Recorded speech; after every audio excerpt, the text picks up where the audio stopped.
வணக்கம் நேயர்களே.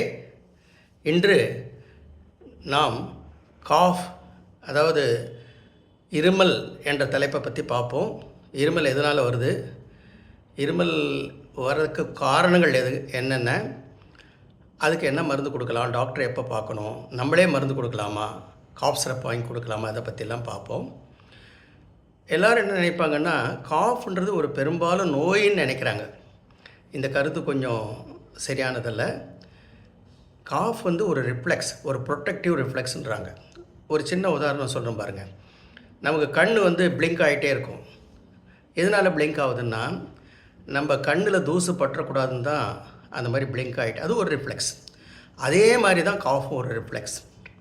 காஃபும் இந்த மியூக்கஸ்னால் இந்த சளி, இதுவும் சேர்ந்து நம்ம அப்பர் ஏர்வேன்னு சொல்லுவாங்க, அதை ரொம்ப க்ளீனாக வச்சுக்குது.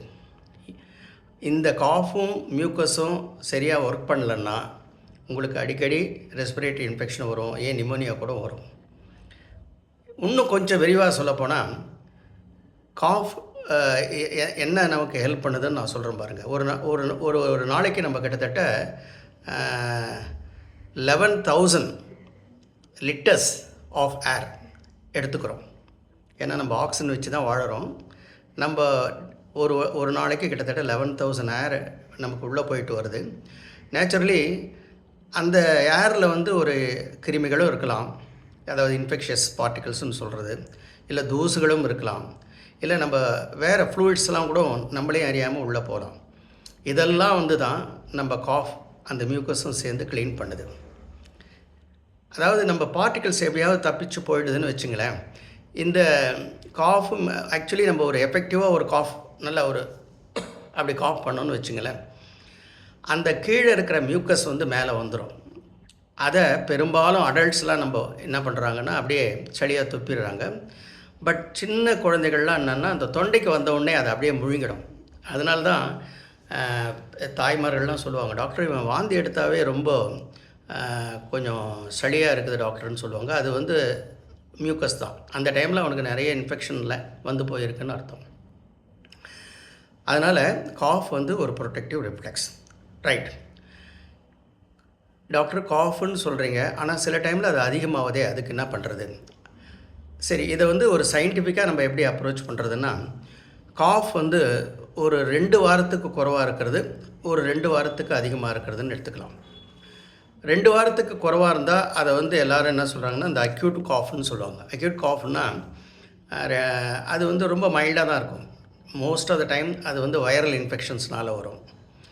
இல்லைன்னா நம்ம சில பேர் பக்கத்துலலாம் ஸ்மோக் பண்ணியிருப்பாங்க, அதனால கூட வரும்.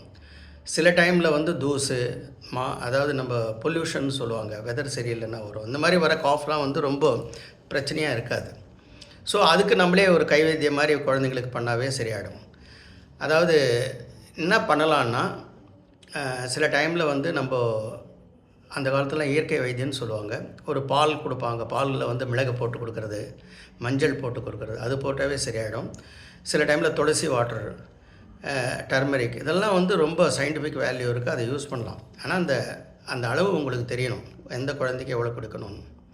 ஆனால் உலக அமைப்புகள்லாம் என்ன சொல்லுதுன்னா, மைல்டாக வர காஃபுக்கு நல்லா உப்பு தண்ணி கொப்பளிங்கன்றாங்க, சலைன் காகல். அது பண்ணாவே இந்த த்ரோட்டில் இருக்கிற இன்ஃபெக்ஷன், ஏன்னா த்ரோட் வழியாக தான் ஏர்வேக்கு போகுது, த்ரோட்டில் தான் நிறைய காஃப் ரிசெப்டார்ஸும் இருக்குது. அதனால் அதை க்ளீன் பண்ணாவே பாதி காஃப் சரியாயிடும். கொஞ்சம் கொஞ்சமாக சுடு தண்ணி குடிக்க சொல்லியிருக்கலாம், அது ஒரு நல்ல வைத்தியம். அப்படிலாம் சலைன் காகல் பண்ணலாம். ரொம்ப சின்ன குழந்தைங்களாக இருந்தால் மூக்கு அடைச்சிட்டு இருந்ததுன்னா அதுக்கு சலைன் ட்ராப்ஸ் போட்டு க்ளீன் பண்ணலாம், இந்த மாதிரிலாம் பண்ணலாம். ஆனால் நம்மளே காஃபுக்கு போய் மருந்து வாங்கி கொடுக்கக்கூடாது. அது ஏன்னு நான் அப்புறம் சொல்கிறேன். இப்போ நான் சொன்னேன், அக்யூட் காஃப் பெரும்பாலும் இந்த வைரல் இன்ஃபெக்ஷன்றது. இதை முடிச்சிடலாம்.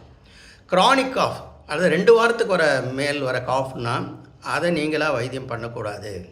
ஏன்னா அது 2 வாரத்துக்கு மேலே ஒரு காஃப் பெர்சிஸ்டண்ட்டாக இருந்தாவோ இல்லை இன்டர்மீடியட்டாக இருந்தாவோ அதுக்கு ஏதோ ஒரு காரணம் இருக்குதுன்னு அர்த்தம். நிறைய டைம் அது அலர்ஜினால் இருக்கலாம், ஆஸ்மானால் இருக்கலாம், ரிஃப்ளெக்ஸ்னால் இருக்கலாம், சைனஸ்னால் இருக்கலாம், ப்ராங்கைட்டிஸ்னால் இருக்கலாம், இல்லை வயசானவங்களுக்கெல்லாம் வேறு நோய்கள்லாம் இருக்கும். ஸோ அதனால் நீங்கள் 2 வாரத்துக்கு மேலே இருந்தால் கண்டிப்பாக டாக்டர் போய் காமிச்சு தான் ஆகணும். இதை தவிர காஃப் மட்டும் தனியாக வராமல் ஒரு ஜுரத்தோடு வருதுன்னு வச்சுங்க. இப்போது 2 நாள் தான் காஃபு, ஆனால் 2வது நாள் வந்து ஜுரம் வந்துடுது, ஹை ஃபீவராக இருக்குது, குழந்தை மூச்சு முட்டுதுன்னா அதை நம்ம சரியாக சின்ன காஃபாக எடுத்துக்கூடாது. அப்போவும் நம்ம டாக்டரை பார்க்கணும். ஏன்னா இது ஒரு நிமோனியாவினுடைய அறிகுறியாக இருக்கலாம். ஏன்னா காஃப் வந்து ஒரு பரந்த சிம்டம், எல்லாத்துக்கும் வரும். அதே மாதிரி கொஞ்சம் காஃபும் இல்லாமல் குழந்தைங்களுக்கு மாரில் சத்தம் வருது, சளி நிறைய இருக்கிற மாதிரி இருக்குது, வீசிங் வருது, அதாவது அல்லு தூக்கி போடுதுன்னு வீசிங் மாதிரி, அப்படி இருந்தாலும் நம்ம டாக்டர்கிட்ட போயிடலாம். ரைட். இப்போ நான் அக்யூட் காஃப்ன்றதை பற்றி சொன்னேன், க்ரானிக் காஃப்னா டாக்டர்கிட்ட போகணும்னு சொன்னேன். கடைசியாக எல்லோரும் என்ன கேட்பாங்க, டாக்டர் நம்ம காஃப் சிரப் என்ன கொடுக்கலான்னு கேட்பாங்க. பெரும்பாலும் உலக அமைப்புகள்லாம் என்ன சொல்லுதுன்னா 5 வயசு குறைவான இருக்கிற குழந்தைங்களுக்கு பெரும்பாலும் காஃப் சிரப்பை அவாய்ட் பண்ணுங்கள் அப்படின்னு சொல்கிறாங்க. ஏன்னா காஃப் சிரப்புனால் வர நன்மைகளை கூட கொஞ்சம் சில டைமில் வந்து டிஸ்அட்வான்டேஜஸ் கூட நிறைய இருக்குது.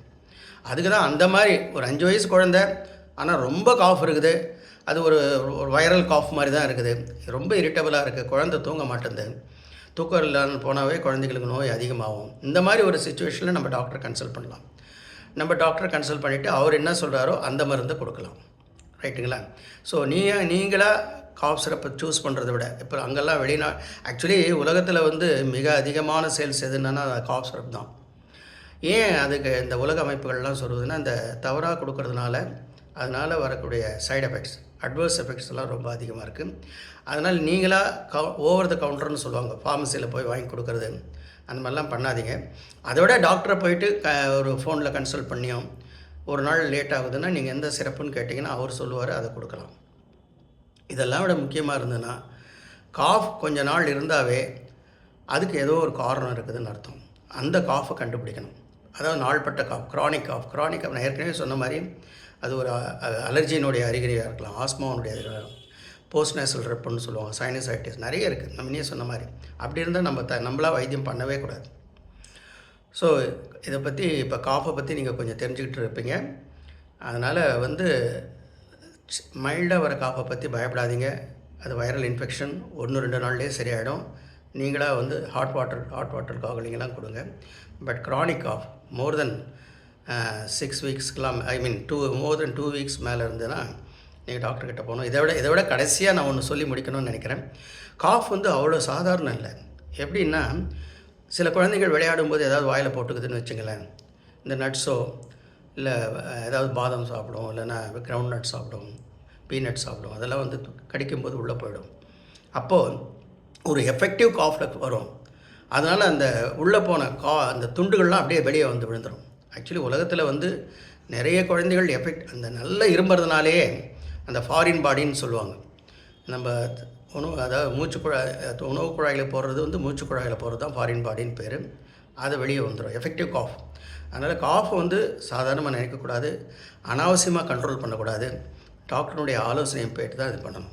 இந்த மாதிரிலாம் பண்ணிங்கன்னா குழந்தைகள் இந்த சின்ன இன்ஃபர்மேஷன் வந்து எல்லாருக்கும் இல்லைனா கூட நிறைய பேர் தெரிஞ்சிருக்கலாம், ஆனால் தெரியாதவங்களுக்கு இது ரொம்ப யூஸ்ஃபுல்லாக இருக்கும். ஸோ 1-2 நாள் இருக்கிற காஃபுக்கெலாம் நீங்களாக மருந்து கொடுக்குறதோ ஆன்டிபயோட்டிக் யூஸ் பண்ணாதீங்க.